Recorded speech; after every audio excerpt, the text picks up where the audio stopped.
The feet of birds. We're now dealing with wading and swimming feet.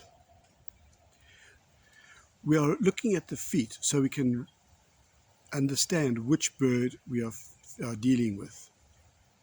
It also helps if we're looking for tracks in the mud to see what sort of bird that may be. But actually, that happens seldom. When dealing with wading and swimming feet of these birds, we have three different extremes.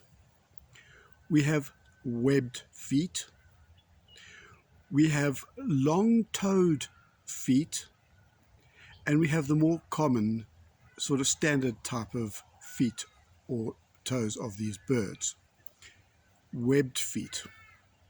These are mainly ducks and geese, gulls and terns, and a lot of seagulls and penguins and cormorants, and many of the water birds all have webbed feet.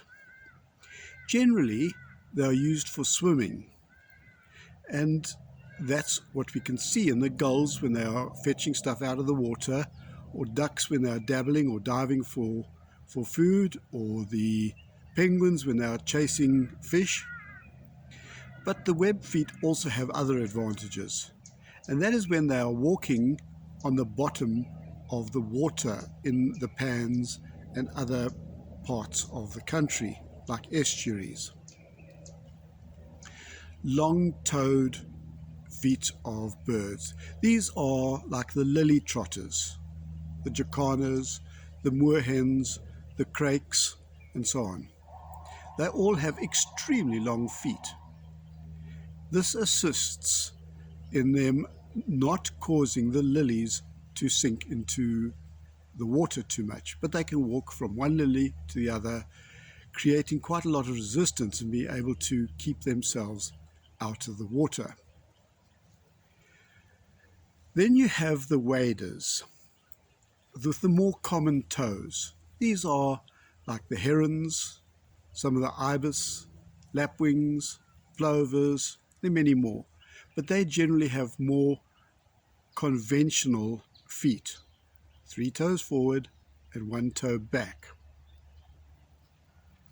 Now, just interestingly, we have what I call crossover feet, feet that are neither one or the other of these extremes.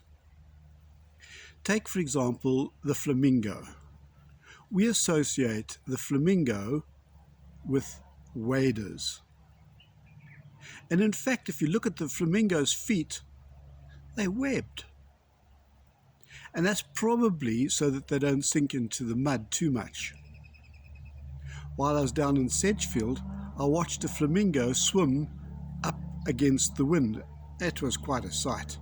And I hadn't realized how good a swimmer a flamingo actually is. And then you have a crossover between the ordinary type of feet of the waders and the webbed feet. They call them lobata. The digits on the feet have wide lobes on them of skin. These are like coots or grebes or the finfoot, the others as well. But they have like little pads or skin around the toes, around their digits, which open up when they are swimming again in the water. Why do ducks have flat feet? You've told us ducks have flat feet for swimming and so they don't sink into the mud. No. Ducks have flat feet so they can stamp out veld fires. Stamp out veld fires? Yeah. Yes, stamp out veld fires. Now tell me, why do elephants have flat feet?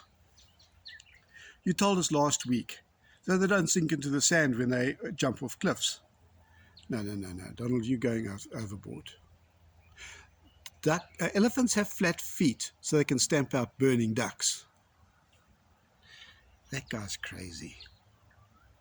Thanks for subscribing. I hope you're not put off by my nonsense and my silly jokes. Thank you so much for joining us. If you would like to subscribe or tell your buddies about it, I'd appreciate it. See you next week. Bye.